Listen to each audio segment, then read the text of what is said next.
Well, hello, everyone, and welcome to the May LifeWave Connect product webinar. My name is Jeff Hildebrandt, and I'm the Global Vice President of Marketing here at LifeWave. I'm thrilled to see so many familiar names joining us today. I hope that you know that each one of you plays a pivotal role in this journey that we're on together. It's a journey of health and wellness that empowers people around the world to lead better lives. Now, LifeWave continues to stand strong in our mission to light the way with innovations in life technology that reimagine the future of human possibility, empowering people to take control of their well-being, their livelihood, and their longevity. Now, thanks to your efforts in this life-changing mission, whether as a customer or as a brand partner, you're the reason that LifeWave continues to thrive. Your dedication and commitment are what fuel this incredible movement, making a positive impact on countless lives. So thank you for being the real heroes in this story. Now, today we have a particularly exciting session lined up for you. Our founder, CEO, and the brilliant mind behind our technology, David Schmidt, has prepared an incredible presentation on Carnosine. So this opportunity to dive deep into the science and benefits, and I encourage you to take notes and think about how this could enhance not only your life, but the lives of those around you. Now, please feel free to submit your questions at any time in the Q&A section. We'll address as many as we can towards the end of the webinar, but we do get a lot of questions each week, so it's hard to get to all of them. So now, without further ado, let me introduce a visionary leader and relentless innovator, David Schmidt. David, the floor is yours. Jeff, great to see you. It's good to see you too. And it's wonderful to have our brand partners from all across the globe on with us today. And this should certainly be a very interesting LifeWave Connect. And I will start out by saying that we have never done a LifeWave Connect webinar quite like this before. Also, I think it would be fair to say that while you did say this was about Carnosine, we're not really going to start with Carnosine today. I promise that we will talk about it, and there is going to be product training on Carnosine, but we're going to start from a rather unusual place. Well, I've been excited. You kind of teased this to me a couple of days ago, but I don't really know what's coming. So I'm going to have my notepad out as well. And I'm excited to hear all the good stuff too. What I want to talk about today is how to be a real life superhero. Now, Jeff, this is going to come as a shock to you. But when I was a kid, I wanted to be a superhero. What? I know that's difficult to believe. But, you know, and I partly blame my parents because one Halloween, they dressed me up in a Superman costume, and then I was hooked for life. I used to rush back from school to see Superman on TV, the 1950s George Reeves. And there was a Spider-Man cartoon then from the 1960s, and I would watch these things and take it in, and I thought, oh, it would be so cool to be a superhero. And then as I was growing up, I went to church and I would read these stories about and hear these stories about Jesus and how he was healing the sick and feeding the hungry. And I thought, oh, that would be so cool to be able to do those things for humanity. But I had this idea, and then in our research, the strangest thing and most amazing, wonderful thing happened is that God has already provided the answer to how people can rise above who they are and become something extraordinary. Now, of course, the main reason to read the Bible, the main reason is, of course, eternal life and salvation, how our sins can be forgiven, and how we can be redeemed. That would be the main reason. But what's extraordinary is what we found is that there's actually numerical codes that are in the Bible, and we have found in our labs these same numerical codes in living systems. And the implications to this are really extraordinary.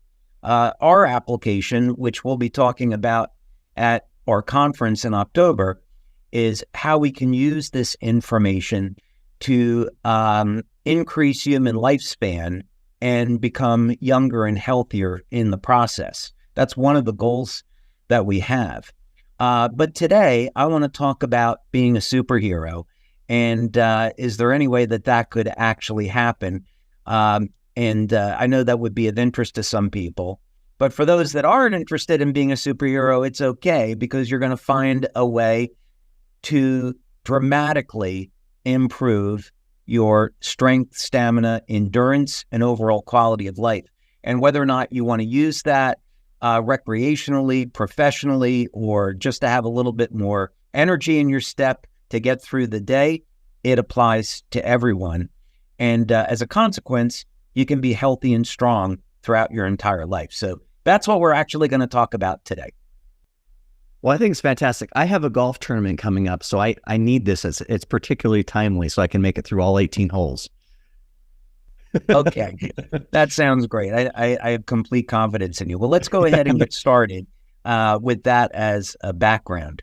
So first thing is, I'm going to show you a small excerpt from a presentation that I did in Florida not too long ago.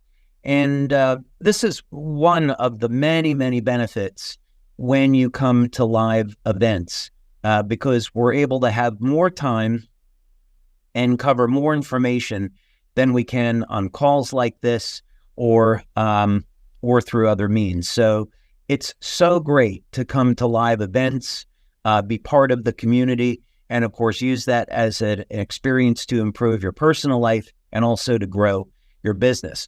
But this is just a small part of a presentation that I did over a period of 3 hours. And what I want to talk about are these numerical codes that are in the Bible, just for a minute. And for the purpose of this information, I'm not trying to persuade you to be a Christian or any other faith. This is simply a matter of science, the fact that this numerical information is there.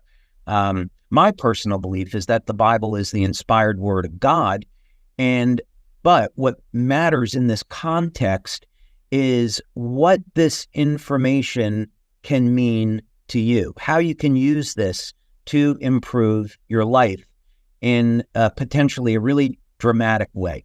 So let's look at it from that perspective.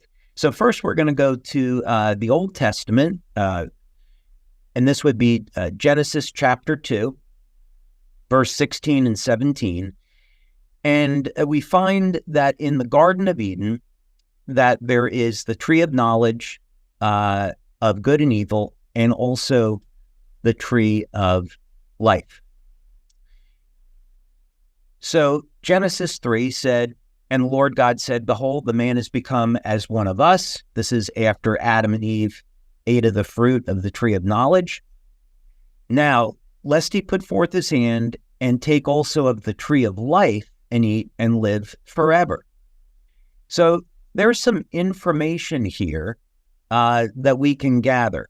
So if we just put aside any of our beliefs, if we were to assume that the Bible is indeed the inspired word of God, then what we would gather from this is that originally human beings were designed to be immortal.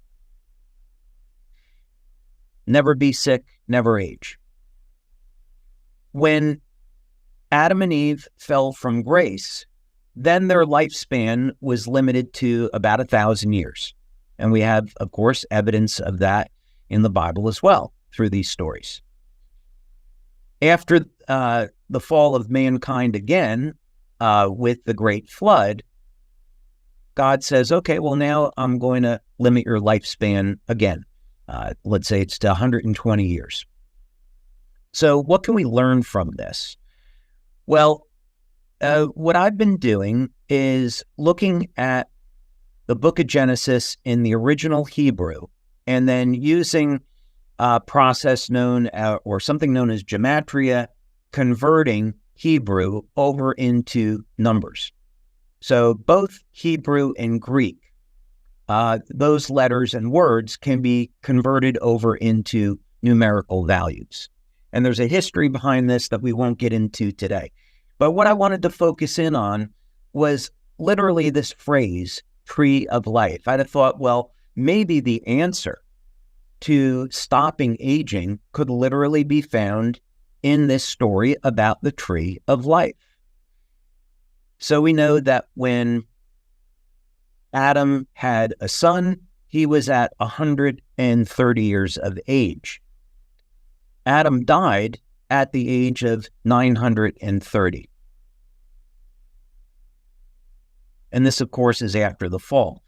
So in Gematria, so here is the Hebrew alphabet, and you can see that each character, each letter is associated with a number.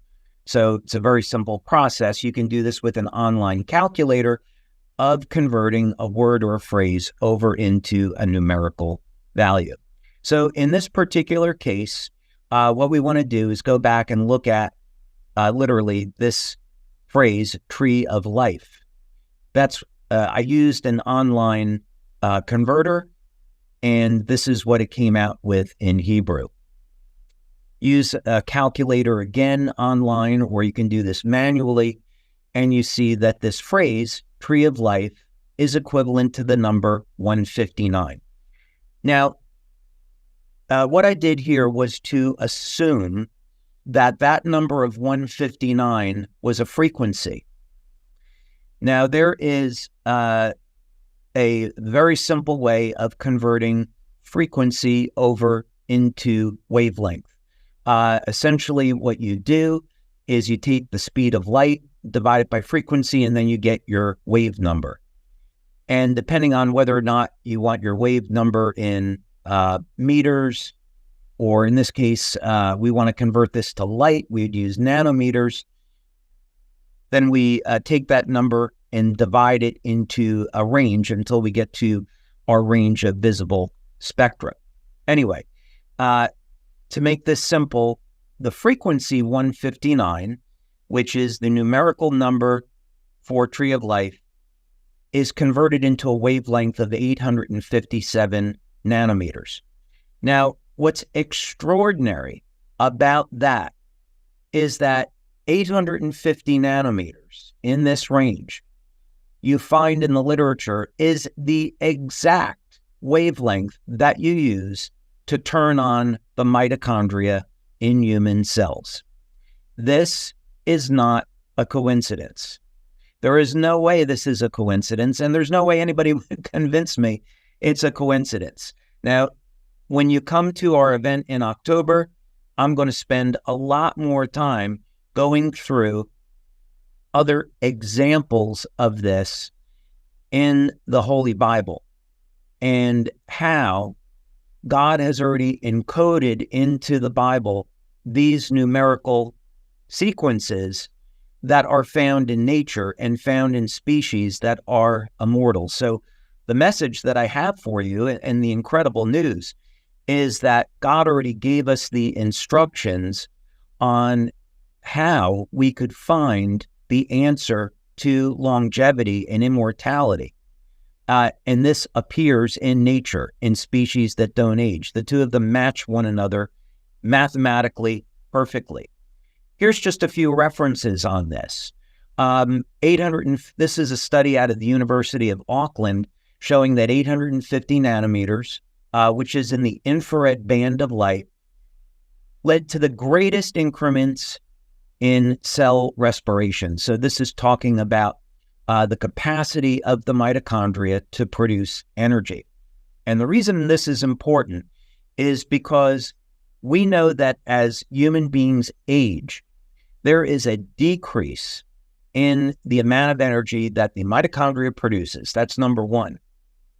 Number two, what's been found time and again by researchers all over the world that are looking for ways to improve mitochondrial function. This could be by increasing the compound NAD, it could be through the use of acetyl L-carnitine and lipoic acid, variety of methods, is that as the mitochondria increases its energy output and becomes more useful, the genes of the cells change to a more youthful state. So the message here is you turn on the mitochondria, get the energy production up, and the cells in our body start to act like younger, healthier cells. So it's not a huge leap to say that the tree of life contained compounds to turn on energy in the mitochondria that would prevent the cells from degenerating. And we see this in nature already. So it's already happening in certain species. Here's just another quick example of a study that was done on photobiomodulation using 800, 850, and 1064 nanometer light, showing significant stimulation or enhancement of mitochondrial function. Also, improvement in circulation. Here's another study. So here's a great example how we can use this information today to improve your athletic performance. So imagine you're an athlete, or imagine you're someone in your 50s or 60s, and you want to naturally improve your athletic performance. Here's a way of doing it drug-free with light. So the implications to this are really extraordinary. Now, what does this have to do with carnosine? Well, before we get there, I started off by saying, well, what if you wanted to be a superhero? How would we do that? Let's use another biblical example for the moment to show that this has already happened in human beings. And we'll go back a few thousand years to the story of Samson. Now, we think of Samson as someone who was the strongest person that ever lived. But another story about Samson that's incredibly compelling from the point of view of biology is that he fought and defeated 1,000 men. You must have had to have an extraordinary amount of stamina to fight and defeat 1,000 people. Again, assuming that we can take this story literally, which I do. The question is this true? And if so, how would it be possible? I have some great news. We have an example of someone that's living today, and there's actually many examples. I'm just going to pick one person who gives us an indication that these types of extraordinary feats of stamina are true, and we know how to replicate it. So we're going to talk about this fellow, Dean Karnazes. And the reason to take a look at him is that what he has achieved in his lifetime is extraordinary. He has a genetic defect that, among other things, has allowed him to run 50 marathons in all 50 states in the United States in 50 days consecutively. I know that's something that I would never hope to be able to do. How did he pull this off? What exactly is going on with him? Well, let's go over to the Wikipedia page, and I want you to take a look at some of his highlights. He was able to run 350 miles in 80 hours without sleep. And he did that back in 2005. He ran a 199-mile relay solo. He also ran a marathon to the South Pole, and on and on. It's been said that he could run 60, 80 miles at a time just during normal exercise without any trouble at all. Back in 2006, we had a gentleman on our staff, Stan Cottrell, who was friends with Dean Karnazes and also was an ultra marathon runner. But what's interesting is that he has been studied, and what was found about his genetic defect is that his body did not produce lactic acid in the muscles. So what would happen is that normally when we exercise, our body is going to reach a point where we're going to shift from aerobic to anaerobic metabolism, and we're going to start to convert food over into energy. And as a result, we're going to get lactic acid that's being produced in the cell. And this acid has an interesting impact on our biology. On the one hand, it's going to introduce fatigue into the muscle, but lactic acid is also a very powerful growth factor. So if you're someone that wants to build muscle, what's been found in studies is that if you introduce lactic acid to muscle tissue, the muscle tissue grows. So this is why it's important that when you're exercising, when you're doing resistance training, that you want that burn. You want that lactic acid because it's going to allow your muscles to repair and grow. But in the case for endurance athletes, lactic acid is the enemy during an event because it will fatigue your muscle and limit your endurance. So here we have a real-world example of someone with true superhuman abilities in the area of stamina, and we understand the biological mechanism. And it's as simple as limiting the amount of lactic acid in the muscle. So you may be wondering now, how could we actually do this? How could a person without this genetic effect, if you didn't want to go through gene modification, which I hope you won't, what would you do to gain an ability like this and significantly improve your performance? Another side to this is that we know that cancer cells reproduce anaerobically and they produce lactic acid. So when cancer patients have all of that soreness in their body, it's from lactic acid. So if we could have a way of managing lactic acid, then that would mean this could potentially be a very powerful therapy for people that have cancer. So how would we do that? Well, the good news is you probably already have this in your kitchen today, and it's inexpensive. And it's baking soda. So baking soda has been found to be a very powerful buffer of lactic acid. Let's take just a quick look at this link.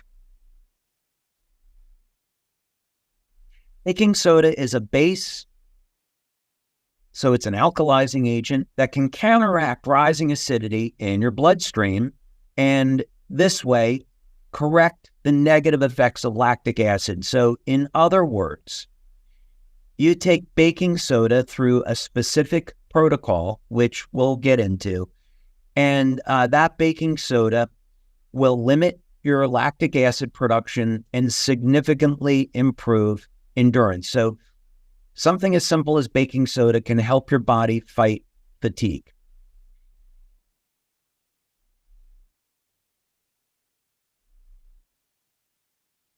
So here would be a link that you can look up on exactly if you wanted to try this protocol, how you could use just something as simple as baking soda to improve athletic performance or to use it therapeutically. And again, we scroll down.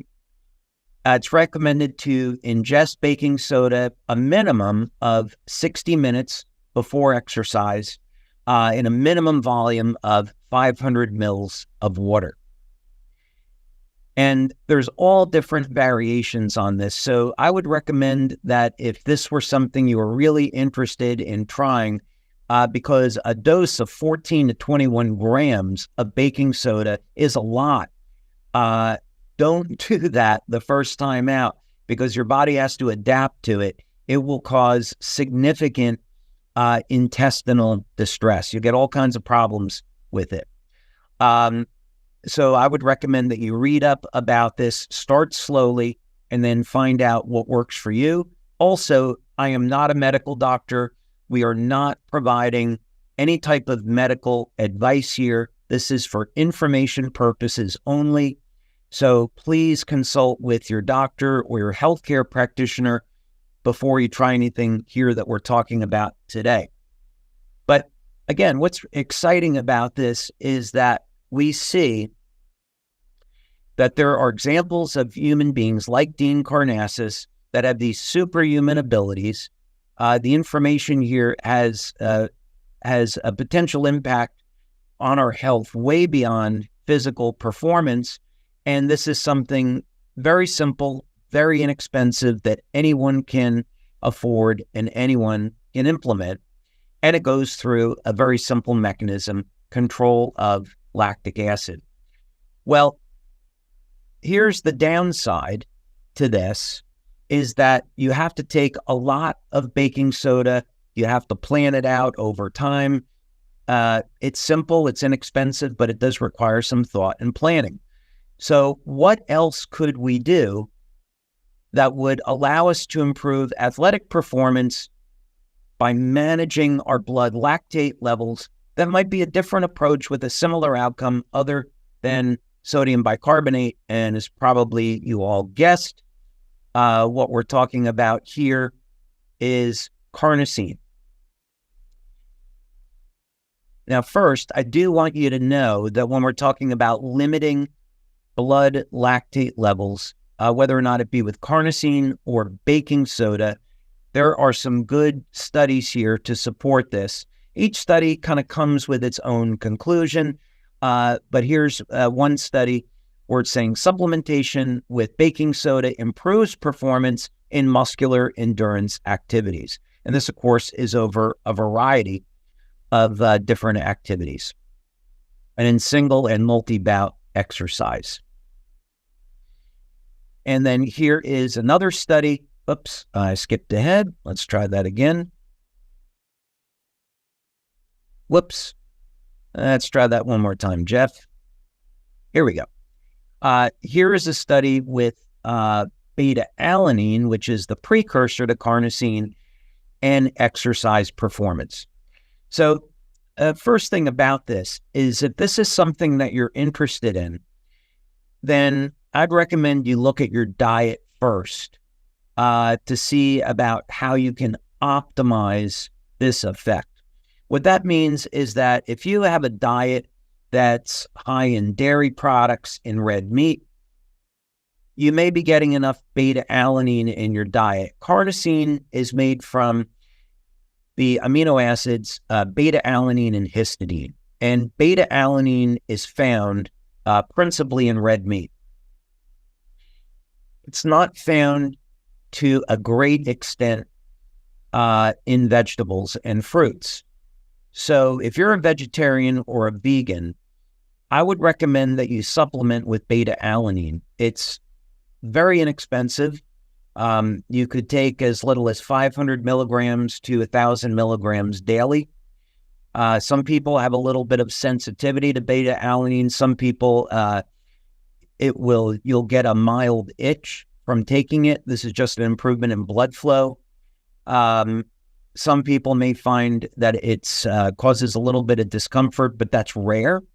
But start out with, let's say, 500 milligrams and see how you respond. But typically in performance supplements that are on the market, you might find 1,500 milligrams. So the dosing is considerably higher than that.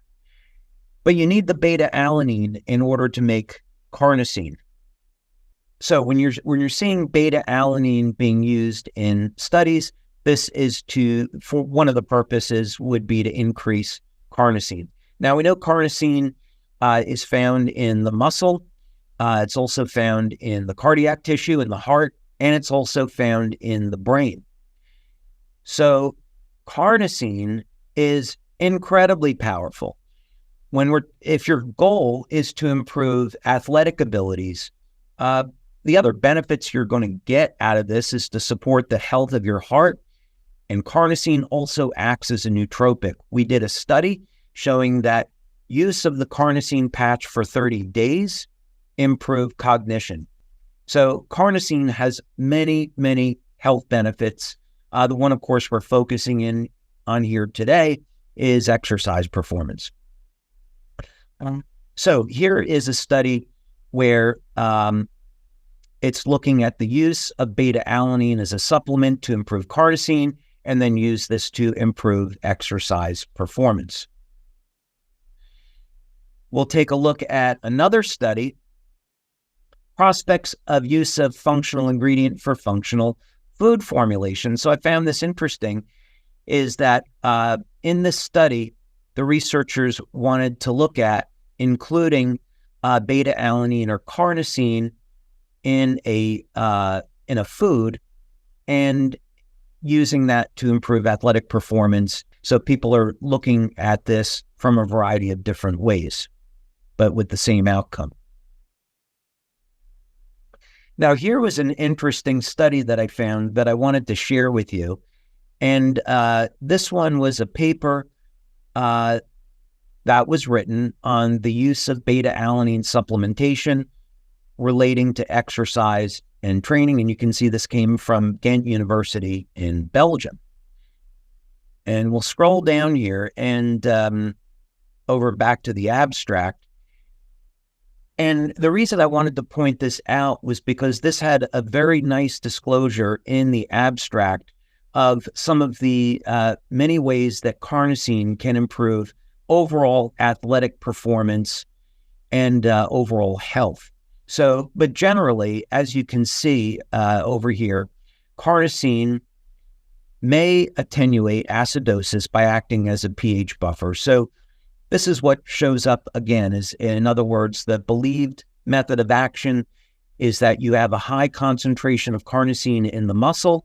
So once someone begins to exercise, this will buffer the pH, it buffers the lactic acid, and endurance and strength ultimately end up improving.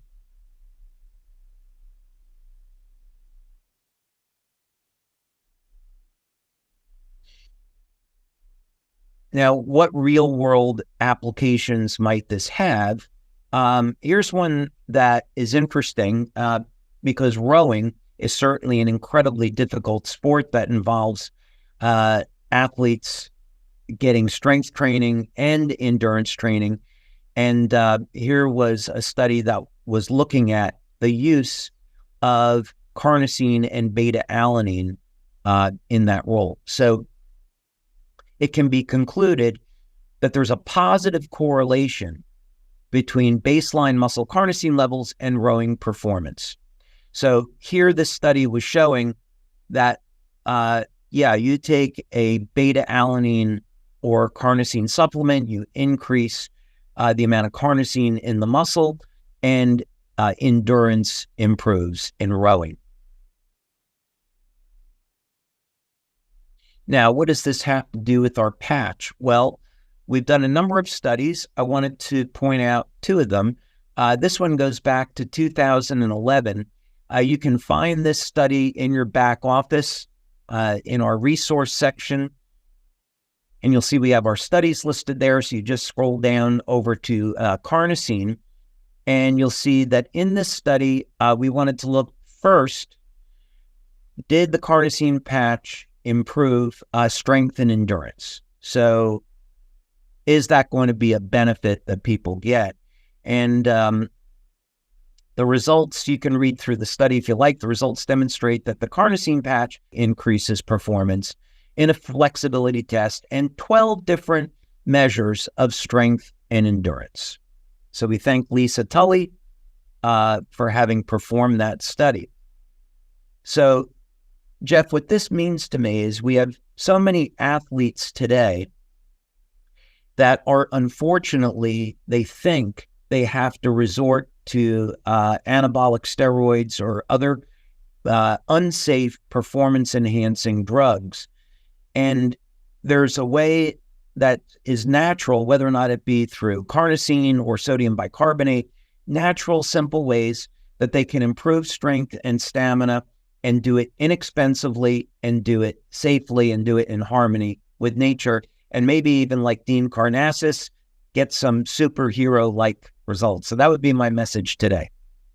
That's just incredible. I mean, the distance that he can run without without any issues is mind-boggling. So, David, a couple of questions have come in. So, one thing that I think I would really love to hear, especially with it being the 20-year anniversary, I know that each patch that you develop and work on kind of has a story. Is there a story behind Carnosine and the development of that patch and how it came to be? Yeah, absolutely. So looking back in time in 2005, and David Jumper will remember this because he was actually in our office, and I said, well, David, I have a new patch here. Would you like to try it? And he tried it, and he got an effect right away. And that was actually the glutathione patch. And what had happened was we were at market with Energy Enhancer, IceWave, Silent Nights. And I started thinking, I wonder if we can use the technology to synthesize peptides. And glutathione was the first one that I tried. And of course, that was successful. And we had just gotten back our blood test, a urine test. And we saw that the patch was doing what it was designed to do. So from that, I thought, okay, well, if it elevates glutathione, what other peptides might we want to look at with this technology? So I began to do some research, and I came across a study that was done on carnosine that that really got my attention. And then later on, as we began to set up clinical studies to show what would be the benefits, we started looking at things like exercise performance and cognition. Very cool. We have several questions in the chat kind of related to carnosine in general and the impact on eyesight. Are there any studies around carnosine and eye health? Are many studies on that. We don't make any claims because carnosine is used medicinally in the form of eye drops. So what I would suggest is that if someone has a serious medical condition concerning their eyes, that they should speak with a healthcare practitioner about using carnosine eye drops. And that has been shown to be safe and effective in treating a number of medical conditions. It's nothing we've studied, so we don't have any idea whether or not carnosine patch would be useful for that application. But certainly, carnosine is found naturally in tears, and glutathione is as well. Glutathione definitely helps support the health and the function of the eyes. But for medical side of it, if I had an issue with my eyes, I would be speaking with my doctor about carnosine drops. I'll put it that way. Oh, very nice. Okay, so there's some just really basic questions on carnosine around, what's the best time to wear carnosine? What are the best patch placements for carnosine? I'm wondering if you could speak on that for a minute.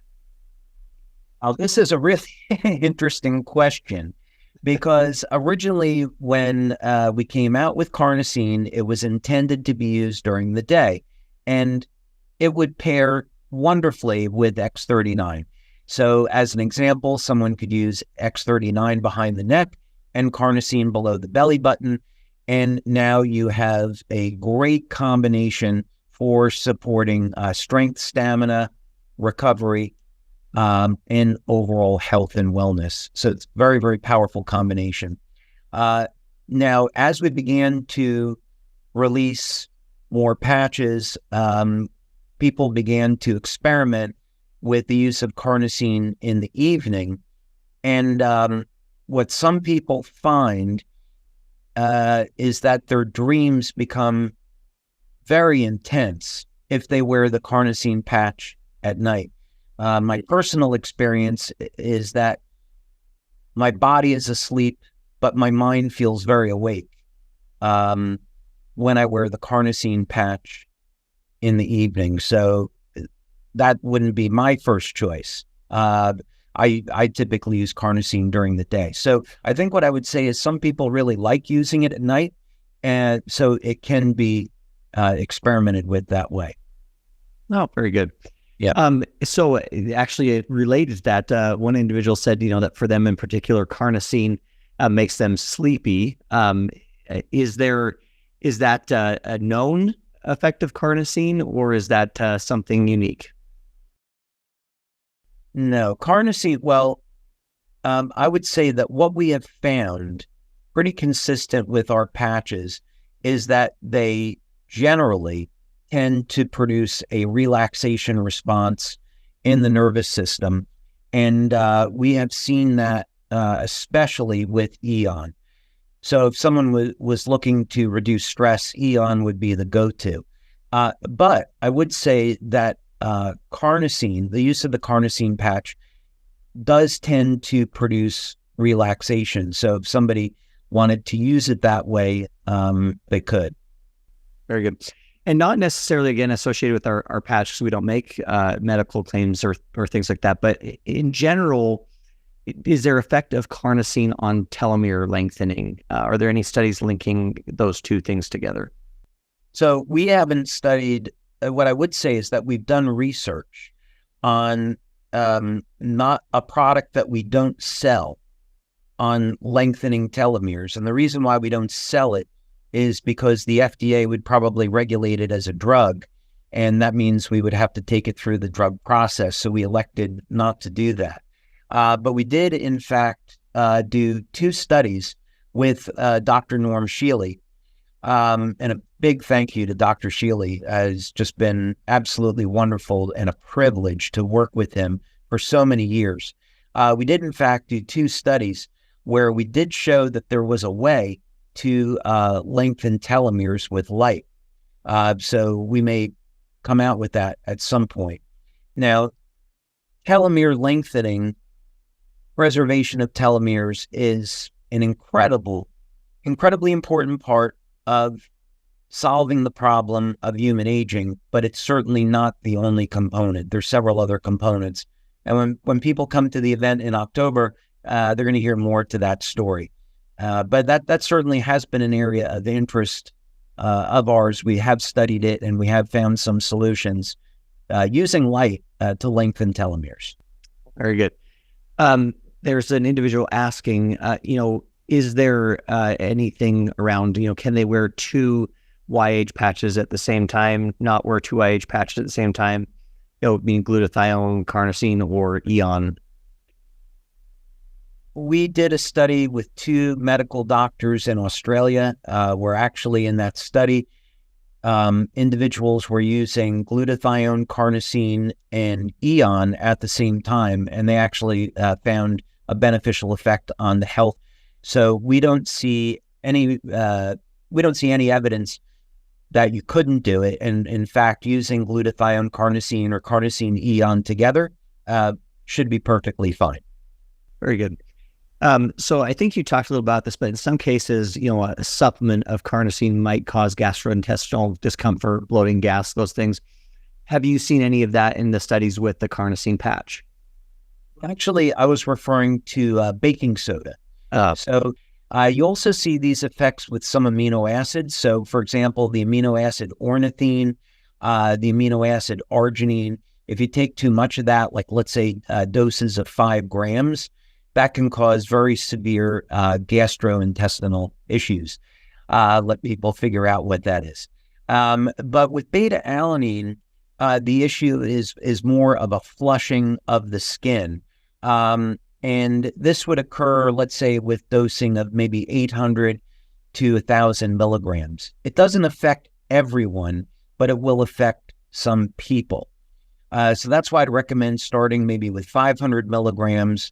And if someone tolerates that well, then they could move on to a higher dose. Very good. Yep. Now, in some of the instructions for use, it talks about wearing carnosine, 1 to 3 days per week. Is there a particular reason on that? Can you speak to that a little bit? Well, when we came out with the carnosine patch, we didn't have a broad line of products. So we would, in our studies, look at the use of the carnosine patch 5 to 7 days per week. Now, glutathione has a very short half-life. It's of about 7 minutes. So that means if someone were to get an IV of glutathione, that glutathione goes in and out of the body in about an hour. With carnosine, it tends to stay in the body longer. So we recommended that if people were not exercising, maybe 3 days, 5 days a week is fine. if you're exercising maybe a little bit more often. But now, because we have the X39 patch, which shows some of the similar benefits to carnosine, although very clearly different, that we'd recommend that if people are using X49, maybe they don't need to use carnosine as often. So this is something for individuals to experiment with. We currently don't have a study comparing X49 to carnosine. It's one of those things that's on our to-do list. Oh, very good. All right, someone's asking just a general question on, now that we have expanded the patch line and there are multiple options, is there a recommended number of patches that you would say that someone should be wearing at one time, with the full line? Yeah, I would say it would be for someone that is new to LifeWave, I would recommend starting slow, maybe just 1 or 2 patches, depending on what it is they're trying to do. And also, each person's situation is going to be different. So it really depends on a person's circumstances. For overall health, you don't really need to go crazy with these things. So my typical protocol, as an example, would be X39 behind the neck, X49 below the belly button, and then a set of energy patches, which I move to different locations on the body. That would be very typical for me. And then I'm always experimenting with different patches for use in the evening, although Eon is mostly my go-to. So you don't have to have 10 patches on your body. It's not necessary. Don't complicate it. And you don't need to use multiple patches of the same product most of the time. 1 X39, for example, 1 carnosine. That's what we use in our studies, and that's what we find is effective. Oh, very good. Now, as you were talking about beta-alanine and the supplementation aspect, the question always comes up, well, we know you're coming out with a supplement. Can you tell us more about it and when and things? Is there anything that you want to share on the upcoming supplements? Well, I'd say, you and I have had a fun time with putting together, the formulation, the marketing behind this. We did have the intention of releasing this in January. And unfortunately, we had a vendor that we were going to use to make the formula, and they didn't pass our inspection. So we had to start over with a different supplier. So that's been the reason for the delay. But we certainly intend to come out with the product this year. And we just want to make sure that it's done properly. And we're thinking of the long term here. But you can find information about the product online, and the intention of the supplement is number one, to support the activity of our patches and also support the health and vitality of the stem cells in the body. That's the intent. Well, very good. And I know we're still a couple of months away, but I think people are starting to get really excited for conference and the future of LifeWave. Is there anything you want to share, without giving away too much? Is there anything that you want to share about kind of things coming up and where LifeWave is going? Well, the conference is going to be extraordinary. So I can say definitively that we're doing a number of things at this conference that have never been done before in the network marketing industry. It is our 20th anniversary. There's going to be a ton of surprises. The brand partners that attend will definitely be getting more than they expect in an incredibly great way. It's going to be fun, exciting. We're going to have entertainment there, so people will be able to enjoy their time. We're, of course, going to be unveiling a new technology.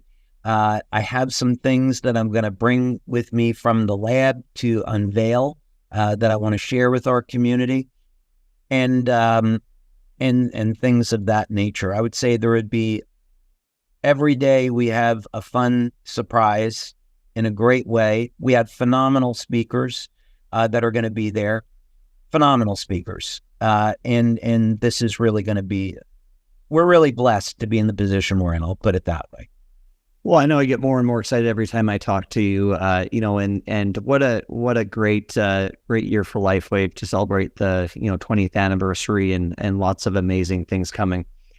Well, David, as always, we are close to being out of time here, but I wanted to give you the opportunity to, in the last few minutes here, share any other thoughts or any other things that you want to talk with the community about. I would say, we had April and March were the biggest months in the history of the company, and that doesn't happen without great leadership, without a phenomenal community, amazing brand partners all across the world. So I just want to express my thanks and gratitude for all of our brand partners that are out there building the business and allow us to be building the company and providing them with support of all the things that we're doing. But none of this happens, none of this works without our brand partners. So I just simply would say thank you. What an incredible message to end on. We appreciate everybody joining us. David, as always, we really appreciate your time. We appreciate your knowledge and the things that you share, and just another incredible webinar. We will see everybody next month. Thank you, Jeff. All right. Bye-bye. Bye now.